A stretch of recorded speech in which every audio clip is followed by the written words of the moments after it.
Potgooi saam met Prof Henny van Coller en ja, waar om te begin, 'n man met baie kennis. Ons is geëerd om jou hier te hê, Prof. Baie dankie dat jy bietjie by ons kom kuier en met ons kom praat oor so hoor nou knoop my tong sommer oor taalkunde en oor ons Afrikaans wat hierdie jaar 100 jaar geword het. Welkom by ons. Nee, baie dankie. Baie Dit is dankie. 'n voorreg om hier te wees en sterkte vir julle vorentoe hoor. Ek waardeer baie dankie, Prof. Kom ons skiet sommer weg.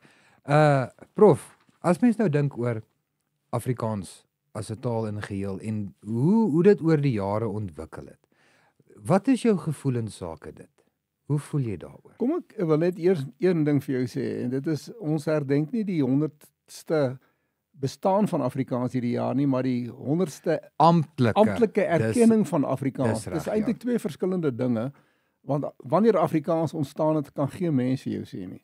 Dit hang af van jou standpunt oor hoe tale ontwikkel. Natuurlik het dit uit verskillende, kom ons noem dit dialekte of variëteite ontstaan wat mense gesels het, want jy weet die belangrike ding in die Kaap was, net die ouens in die kasteel kon eintlik goeie Nederlands praat. Die res het almal maar 'n brabbeltaal gepraat. My gedorie, ek het dit nie geweet. Ja, want hulle was mos nou nie geleerd gewees nie. Daar was nie toegang tot skole nie. So die slawe, die soldate, die strandlopers, die matrose, die vryburgers later, nie een van hulle kon Nederlands praat nie. En die onderlinge taal waarmee hulle met mekaar gepraat het, was 'n substandaard, is voorheen gesê, of 'n variëteit van Nederlands. En dit het later Afrikaans geword. Ja, dis waar Afrikaans sy ontstaan gekry. Ja, dit is 'n Kreoolse taal, met ander woorde, hy het verskillende invloede, en het hy dan amptelike erkenning gekry. So mens moenie sê, ja, wel, dit is 'n taal wat deur die groep of hierdie groep as ware geskep is nie. Dis natuurlik nie waar nie. Al hierdie mense het bygedra daartoe, en jy kan nie wortels van Afrikaans honderde jare terug, want ek meen die matrose het honderde jare op die bote al so 'n vorm gepraat van, kom ons noem dit nou maar so 'n brabbeltaal. Die slawe het natuurlik onmiddellik begin praat, en die strandlopers ook. Het moes onderhandel met die Hollanders, en hulle het maar so 'n taalvorm gekies wat die Hollanders min of meer kon begryp. As 'n leet nou in geskiedenis, is ek dan reg om te verstaan dat Afrikaans se ontstaan is min of meer soos die myntaal van Agalo ook? Wel, al wat jy kan sê is die ontstaan van Afrikaans kan jy nie vaspen nie. Okay. En jy kan ook nooit sê dit is op hierdie datum nie, maar wat jy wel kan sê is op hierdie spesifieke datum 1925. Dis reg. Dit is Afrikaans amptelik erken. En nou moet die mense ook onthou, en dis ook 'n belangrike ding vir my, is mense neem baie dikwels, hulle sê ja, maar die blankes het van Afrikaans 'n wit menstaal gemaak. Wat eintlik gebeur het, is dat dit 'n amptelike taal moes wees. Met ander woorde, 'n amptelike taal het spelreëls nodig, het 'n grammatika nodig. Dis reg, ja. Dit kan alleen gebruik word as dit erken is vir 'n Bybelvertaling ensovoorts. En wat het die ouens daartoe gedoen? En dis heel natuurlik. Hulle het maar by die taal gaan leen en gaan steel wat die naaste is aan Afrikaans. Dit is Nederlands, met ander woorde. So hulle het probeer om Nederlandse kom ons sê reëls en uitdrukkings toe te pas op Afrikaans. Dit het hom bietjie kunsmatig gemaak in die begin, maar die rede was gewoon om hom so bietjie prestige te gee. So mense moet verstaan, ek dink nie dit het soveel met politiek te maak gehad nie, as gewoon met taalpolitiek. Jy moet hierdie taal daarom nou ergens 'n jassie aan sit, wat hom bietjie daarom oudentiker laat lyk as hierdie brabbeltaal, jy begryp. Prof, jy antwoord nou al sommer so klaar half my volgende vraag, en dit sou nou gewees het, die verhouding tussen Afrikaans en Nederlands se literatuur, skus dat ek het my uitspraak reg kry, en die ooreenkomste, die vroeër invloede en die toon, die temas en die ontwikkeling daarvan. Kan jy dalk vir ons bietjie nou, aangesien ons nou op die onderwerp raak, net so 'n bietjie meer duidelikheid gee? Ja, kyk, laat ek dit so stel, ek wil nou nie vreeslik ingewikkeld raak nie, maar daar is 'n Franse smaakfilosoof Bordeaux wat gesê het, kyk, as daar 'n nuwe dissipline kom, moet jy onmiddellike geskiedenis gee en 'n terminologie, dan kry jy met ander woorde erkenning. Sê nou maar jy wil nou aan die film kunde aan die begin toe die eerste films gekom het, en jy wil hom nou daarom laat wys, kyk, hy's net so belangrik as die drama. Dan moet jy ergens probeer om 'n geskiedenis vir hom te skep, al skep jy dit. En jy moet 'n terminologie gee. Met Afrikaans was dit presies dieselfde. Nou val Afrikaans, kom ons nou nie uit die lug val nie. Jy moet ons maak asof daar 'n historiese agtergrond vir Afrikaans is. Dit gaan soek jy by Nederlands. En daarom het die vroeëre professore in Afrikaans en Nederlands altyd daarop aangedring dat Middelnederlands en 17de eeuse Nederlands, al daardie literatuur behoort tot die geskiedenis van Afrikaans. Ja, ek verstaan So, beter. om hom 'n geskiedenis te gee, begryp jy? Dis wat gebeur het. En aan die begin het die ouens wat skryf, dit gebeur met alle letterkundes wat ontwikkel. Hulle ontleen altyd aan ander letterkundes. Ons het aan die beginjare het ons modelle ontleen aan Engels en aan Nederlands, die twee mees verstaanbare tale in Suid-Afrika. Daarom het ouens Engelse gedigte soos Reitz, het 'n klomp Engelse gedigte vertaal.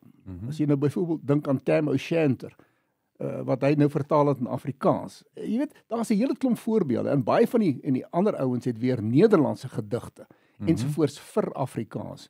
So die verhouding was heg aan die begin gewees, maar mettertyd het hierdie twee letterkundes uitmekaar gegroei. Het uitmekaar het gegaan, Totaal uitmekaar gegroei. Daar was nog baie kontak tussen bepaalde figure gewees, jy weet, omdat baie van hulle gaan studeer het in Nederlands en goeie vriende was met Nederlandse digters en so aan. So daar was baie kontak, maar ek sou deesdae sê is die verhouding tussen Afrikaans en Nederlands wat die letterkunde betref is eintlik nie 'n verhouding nie. Al hoe dit bestaan is in vertaling. Maar verder is daar geen parallelisme of iets nie. Prof, kom ons dwaal net gou so vinnig van die vraag af. Ek het 'n persoonlike vraag om aan jou te rig. Vraag gerus. En dit is, ek hoor jy het baie kennis en ek hoor jy het 'n liefde vir Afrikaans. En 'n reguit blaatante baie eenvoudige vraag is, wat is vir jou so mooi aan Afrikaans? Wel, ek het nou die dag 'n wynproe aangebied. Ja. En die betrokke wynmaker Barto Eksteen het vir my gesê hy gee al sy etikette is op sy flesse of op sy bottels, wynbottels is in Afrikaans, omdat dit die taal is waarin hy lewe, waarin hy sal sterwe en waarin hy droom. En ek bedoel dit is vir my eintlik die hele rede. 'n Huistaal, 'n moedertaal is iets wat jy met moedersmelk ingekry het. En dit maak nie saak watter taal dit is nie. Jy het 'n affiniteit daarvoor wat jy nooit kan verloor nie. Dis nie rasioneel nie, dis emosioneel. Ek verstaan beter. Dis 'n emosionele hegting aan Ja. mense taal. 100%. Literatuur en politiek. Hoe Afrikaanse skrywers histories met sosiale en politieke kwessies omgegaan het. Byvoorbeeld nou soos in die tye van apartheid en met transformasie en die identiteit van Afrikaans. Wat kan jy dalk vir ons bietjie daar deel? Wel, wat ek wel kan sê is dat letterkunde bestaan nooit in isolasie nie. Jy kan nie sê letterkunde is 'n blote spieël van die gemeenskap nie, maar dit is dit ook. Dit weerspieël sosiale kwessies, maar baie dikwels is die letterkundige of die skrywer dan in staat om as ware ook sosiale kwessies te voorspel. Soms is dit 'n waarskuwing teen dinge wat gaan gebeur. Dit het baie dikwels gebeur in Duitsland voor die Tweede Wêreldoorlog. Dis reg. So as jy kyk na die Afrikaanse letterkunde, dan kan 'n mens eintlik sê wat opvallend is van die Afrikaanse letterkunde is dat dit van die begin af gemoeid was met sosiale kwessies. As jy dan die heel eerste gedigte kyk in wat ons nou vandag Afrikaans noem, het dit gegaan oor politieke kwessies. Ek meen Mirant was 'n Engelsman geweest, hy was 'n magistraat. Maar hy het Afrikaans gebruik in sy groot poging om 'n skeiding beweeg te bring tussen die oostelike en die westelike provinsie. Ek bedoel, hy het dit eintlik in 'n sekere sin misbruik. Ja. Ag maar as jy later kyk na Reitz wat 'n president was. Reitz het dit gebruik om politiek te verkondig, veral teen die Engelse. Dis die hele klomp gedigte of digters na die Tweede Anglo-Boereoorlog wat met ander woorde hierdie geweldige patriotiese verse geskryf het. Ek hou van 'n man wat sy man kan staan. Ek hoor. Jy weet daardie tipe dinge is alles opruiend geweest om 'n sekere politieke gedagte tuis te bring. Maar later het die Afrikaanse skrywers byvoorbeeld lank voor daar politieke protes was in Suid-Afrika, het hulle eintlik apartheid al geweldig aangeval. Die 60er beweging byvoorbeeld was uit en uit mense wat uiters krities was teen apartheid. En daarna 73 het André Brink gesê kom ons skryf oor ons land en van toe af het die betrokke literatuur plaasgevind en wat gebeur het is dat 'n hele paar Afrikaanse boeke ook verban is as gevolg van hulle fel protes teen die regering. Wow. So die Afrikaanse letterkunde is nog altyd op die voorposte gewees. Wat wel deesdae die geval is dat 'n mens die gevoel kry dat die moderne Afrikaanse skrywer hom nie so maklik uitspreek teenoor die regering nie. Want hy wil nie graag die etiket om sy nek hê dat hy weer apartheid wil jy weet, Aanstoot aanspoor of op die been bring nie. Nou is hulle so 'n bietjie huiwerig. Dis eintlik maar net Breitenberg gewees wat veral die regering baie kwaai aangeval het. Met sy Die huidige, maar hy kan dit natuurlik doen Dis omdat waar. hy so fel teestander van apartheid was, kan niemand vir hom sê hy's 'n rasis nie. So miskien is die skrywer so 'n bietjie en selfs die letterkundige is 'n bietjie huiwerig om dit te doen. Wat my nog op 'n tydjie is so 'n bietjie ontstem. Dis asof hulle eers hulle hou hulle besig met die verlede, Dis reg. terwyl miskien baie meer moet besig hou met die hede. Ek voel ook in so 'n mate, prof, dan hou jy eintlik ook jou vernuf terug. Jy hou ook eintlik dit wat jy al buite wil sit, hou jy ook terug. Jy breek jouself so 'n bietjie, as ek dit so mag stel. Ja, wat ek vir jou eintlik wil sê is 'n mens moet jouself maar altyd beoordeel. As letterkundige of as skrywer het jy standpunt ingeneem teen bepaalde kwessies. Byvoorbeeld een ding wat vir my baie belangrik is dat literatuur nooit voorskriftelik moet wees nie. Niemand moet vir my sê hoe ek mag skryf, hoe ek mag dink en wat ek mag lees nie. Hou van dit. En ek was dit was my standpunt in 'n apartheidstydperk gewees en my standpunt is vandag nog steeds dieselfde. Maar ongelukkig word die standpunt vandag nie meer so vriendelik aanvaar nie, want dan word jy beskuldig van jy het sekere fobies of jy's homofobies of jy's dit of dat ook al. Die punt is net letterkunde, 'n skrywer moet kan skryf waaroor hy wil of sy wil skryf. En niemand moet vir jou sê wat jy mag lees en wat jy nie mag lees nie. As 'n volwasse mens behoort daar geen sensuur te wees nie. Dis my gevoel. Ek sekondeer heeltemal 110%. Ek dink ook net ons kykers en ons luisteraars sal dieselfde gevoel hê in sake. Prof, voor vandag het ek min van jouself gewees en ek geweet, ekskuus tog, en ek vertrou dis veilig ook om te sê dat van ons kykers ook 'n bietjie min van jou sal weet. Ek is nou nie so beroemd nie, hoekom sal hulle van my weet? Wil hulle nie net gou, wil jy nie net gou vir ons so 'n oombliekie vat en net bietjie teruggaan in jou geskiedenis en vir ons vertel, wat is jou leervaardighede in Afrikaans en ook in Nederland en waarvan af jy kom dat jy hierdie klaste van dinge kan sê nie? Wel, ek gaan baie kort wees. Asseblief. Ek het altyd die droom gehad om 'n advokaat te word. En ek het regtig gestudeer by die Universiteit van die Witwatersrand, Wits, die Engelse Universiteit, wat toe die broeiplek van kommunisme was, volgens baie mense. En toe is ek 'n assistentpos aangebied deur van Wyk Lou en toe het ek oorgeslaan en gesê ek gaan nou eers Afrikaans doen, ek sal later die LLB doen. En my arme pa moes intussen tyd die geld betaal terug vir my beurs. En ek het toe nooit by regte uitgekom nie. Ek is baie bly om te sê dat my middelste dogter toe later, sy is 'n professor in die regte. So ek is baie trots dat sy daai rigting toe gekies het. Maar in elk geval toe het ek met Afrikaans en Nederlands aangegaan en toe het ek die kans gekry om in Nederland te gaan studeer en ek het 2 jaar in Utrecht gestudeer, ek my doktoraal daar gedoen. En ek het teruggekom en ek het Nederlands en literatuurwetenskap aangebied vir 'n baie lang ruk van my lewe. Hier by die Universiteit van die Vrystaat. By die Universiteit van die, wel eers by Durban, by Vrystaat, ten minste by die Pietermaritzburg se tak van Natal se universiteit. 1 jaar in Durban en toe ek terugkom 3 jaar in Pietermaritzburg en toe ek na die Vrystaat toe en hier het ek afgetree later. Dis reg. En ek het my besig gehou met die Nederlandse letterkunde. Ek het daaroor 2 boeke gepubliseer, 2 relatiewe dik literatuurgeskiedenisse. En ek het baie vertaling gedoen uit Nederlands uit. En dit is my 'n passie. Die Middelnederlandse literatuur wat ek aangebied het in 17de eeuse literatuur is vir my van die mooistes in die wêreld. En ek het altyd dit probeer deel met my studente. Ek weet nie in hoe mate ek suksesvol was nie, maar dit was vir my baie aangenaam om te doen. So dis min of meer my papiere en vandat ek afgetree het, dis nou 10 jaar gelede, hou ek my nog steeds besig. Ek is nog steeds verbonde as 'n navorser by die universiteit. En ek publiseer nog steeds. Ek dink om die waarheid te sê, publiseer ek nou my belangrikste werk. En omdat ek doen waarvan ek hou. En niemand sê vir my wat ek moet doen nie. Ek publiseer gewoon oor onderwerpe wat my boei. Wow. Wat sê man nou daaroor? Baie dankie vir daai hele lange lys en mens kan verstaan waar die kennis van afkom. En vir my eie interessantheidsopdrawe, wat publiseer jy op die oomblik? Watse boeke sit jy daar buite, prof? Ons het nou, ek en 'n kollega Antia van Jaarsveld, die hoof van die departement drama en toneelkunde, het 'n huldigingspublikasie saamgestel oor Henriette Groewe wat by die akademie in hulle reeks Hertzogpryswenners verskyn. En ek en sy is besig met 'n boek oor intermediasie, en dit beteken eintlik maar net gewoon die oorsetting van een medium na 'n ander medium, in ons geval van romans na dramas en na films toe. Goed. En die boek van ons is klaar. Ons is besig om met die finale proeflees en hy gaan verskyn hopelik nog in hierdie jaar. Ek gaan op die uitkyk vir hom wees. En dan het ek 'n ander boek op die pers en dit is 'n vertaling van 'n Nederlandse, eintlik 'n Belgiese skrywer, 'n Vlaamse skrywer, Hugo Claus. Sy drama Suiker, en ek het dit nou vertaal en met 2 inleidings is hy nou ook by op die pers. So dis die goed waarmee ek my besig hou en dit is vir my lekker. Dit bring my nou so mooi na my volgende vraag toe, en dit is nou juist vertaling en interpretasie.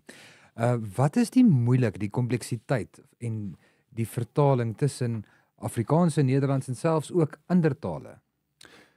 Ja, ek Waar is die weer eens struikelblokke wil ek gaan ek maar kort wees. Asseblief. Die belangrikste ding is, jy moet besluit wat is vir jou die belangrikste, die brontaal of die doeltaal? Met ander woorde, die taal waaruit jy vertaal of die taal waarheen jy vertaal. Jy verstaan, ja. En so die huidige Bybelvertaling wat nou verskyn het in 2020 Dis reg. is 'n vertaling wat voel dat die brontaal belangriker is. Met ander woorde, ons praat in terme van vervreemding. Dit maak die Bybelkonteks 'n bietjie vreemd vir jou omdat hulle sekere woorde gebruik. Hulle gebruik centurion byvoorbeeld, hulle gebruik Gehenna, wat ons ken as die hel. Daai woorde gebruik hulle in die vertaling om jou die hele tyd te herinner.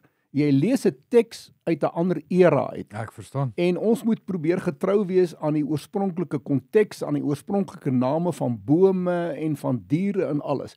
So dis die poging. Die ander teenoorgestelde is dat jy die doeltaal is belangrik beskou. Met ander woorde, wanneer jy sê nou maar 'n drama vertaal of iets wat hulle nou gaan opvoer by 'n kunstefees, dan gaan hulle gewoon eintlik na die doeltaal toe, want jy wil hê die ou wat daar in die teater kom sit, moet na hierdie drama kyk wat sê maar in Russies geskryf is of in Engels of Duits of wat ook al of Sweeds.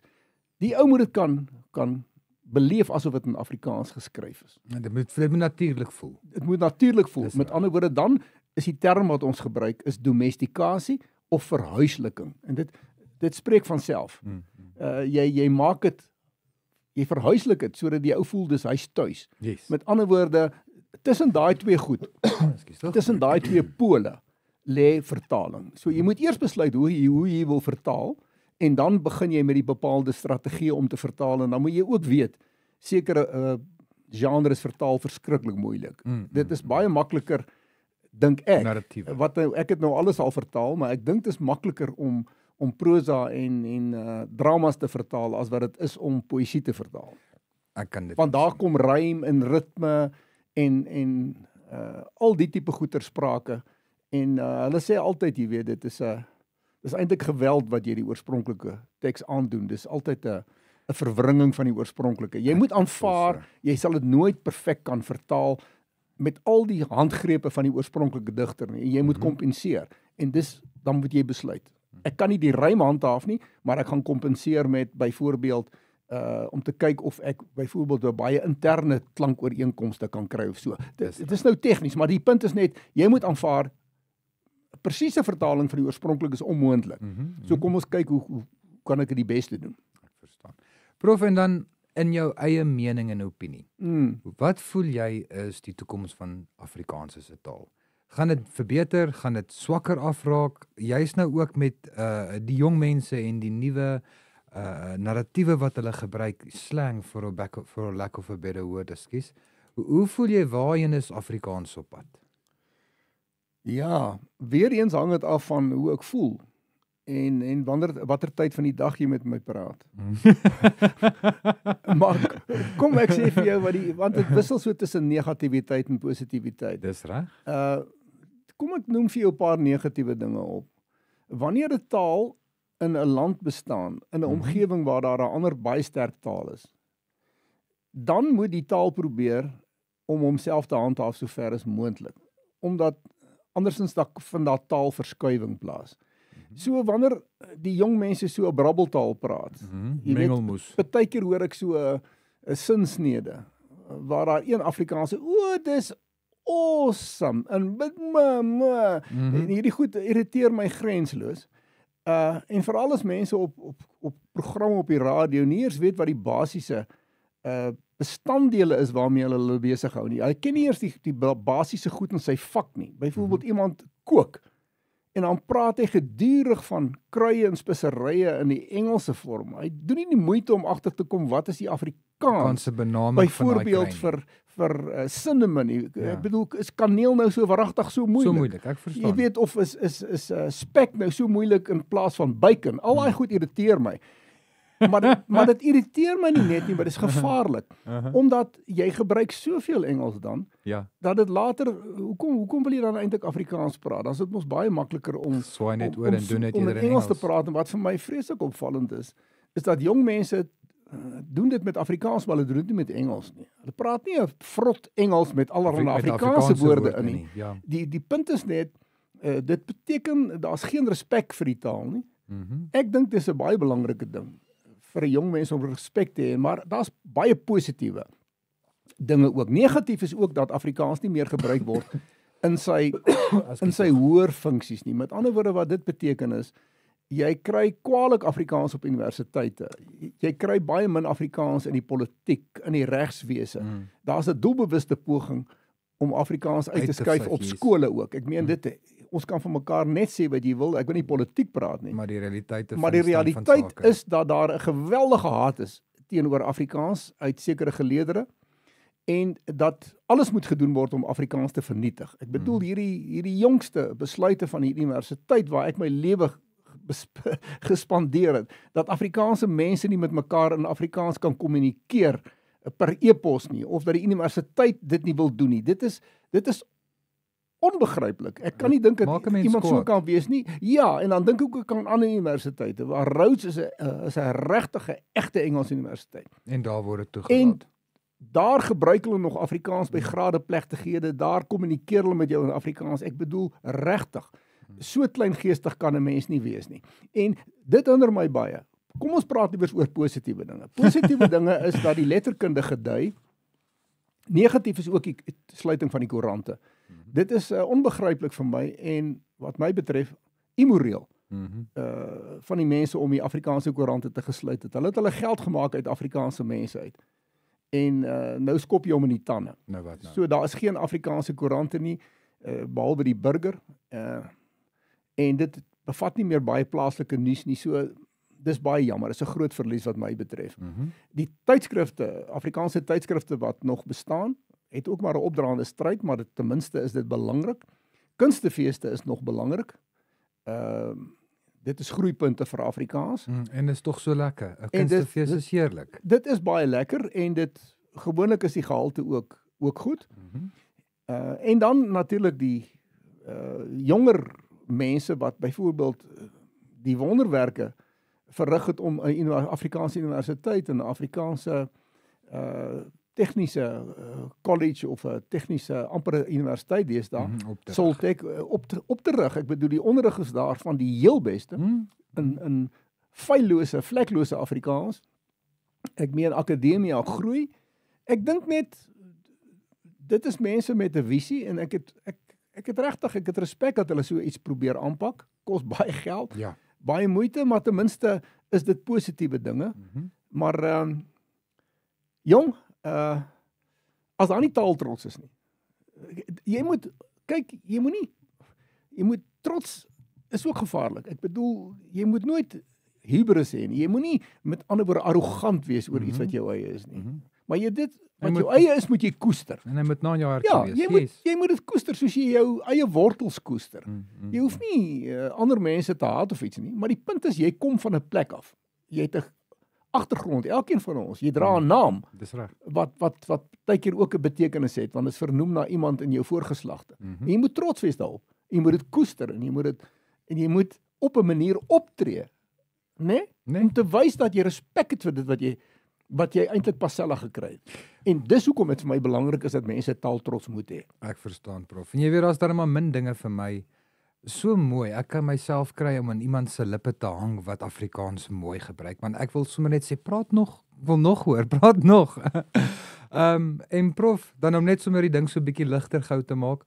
'n Persoonlike vraagie aan jou. Die woordjie mos bestaan net in Afrikaans. Ons hoor nie in Engels wat ons praat van ja, I've been mos to Cape Town of wat ook al. Hoe voel jy oor die woordjie mos? Nee, daar's 'n paar wonderlike woorde in Afrikaans wat 'n gevoel uitdruk. Dis reg. Wat eintlik die Engelssprekende dikwels ook gebruik in sy sinne, né? Dan sit dit sommer al donder jou mos, jong.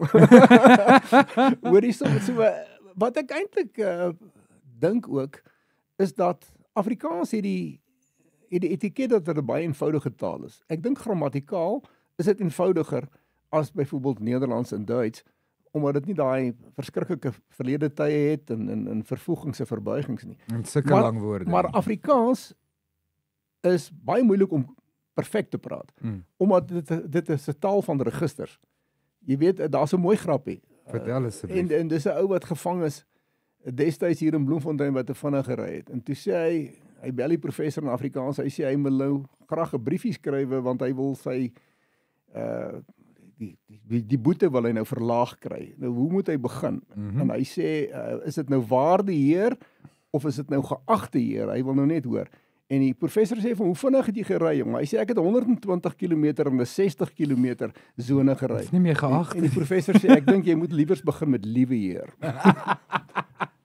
Nou dis wat ek bedoel met registers, net een woord wat jy skuif in 'n sin gee 'n ander betekenis. Te verstaan. En dis nie nodig om 'n geweldige ingewikkelde grammatiese struktuur te hê nie. En dit maak dit baie moeilik om Afrikaans ook korrek te vertaal. As jy wil uit Afrikaans vertaal na 'n ander taal toe, moet jy Afrikaans baie goed ken, om eintlik die presiese nuance te begryp van wat die skrywer ook bedoel het. Met jou op daai. En dan my slotvraag hier, so Afrikaans as 'n akademietaal.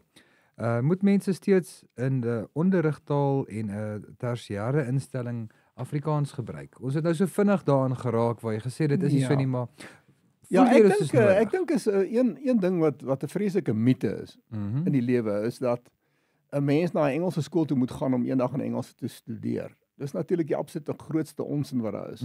As jy 'n bepaalde taal onder die knie het, dan kan jy verskuif na 'n ander taal toe op akademiese vlak. Ek weet dit self, want ek het in Afrikaans geleer, en toe ek Wits toe, en ek kon daai eerste 3 weke wat ek daar was, en ek was veral in political science, onthou ek nou baie goed, het die ou gepraat van the empiricism of Hobbes.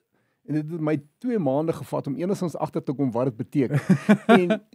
Maar die oorgang is nie so moeilik dan as jy dit doen nie. So ek dink die Afrikaanse skole is baie belangrik, want 'n Afrikaanse skool, dit gaan nie net om die taal nie, dit gaan om 'n bepaalde ethos. En ek dink dit is wat die mense steur. Hoekom hulle graag Afrikaanse skole wil toemaak. Hulle presteer te goed. Dis reg. Daar's te veel dissipline. Daar's te veel Christelikheid. Noem dit wat jy wil. Dis goed wat mense teen die bors stuit.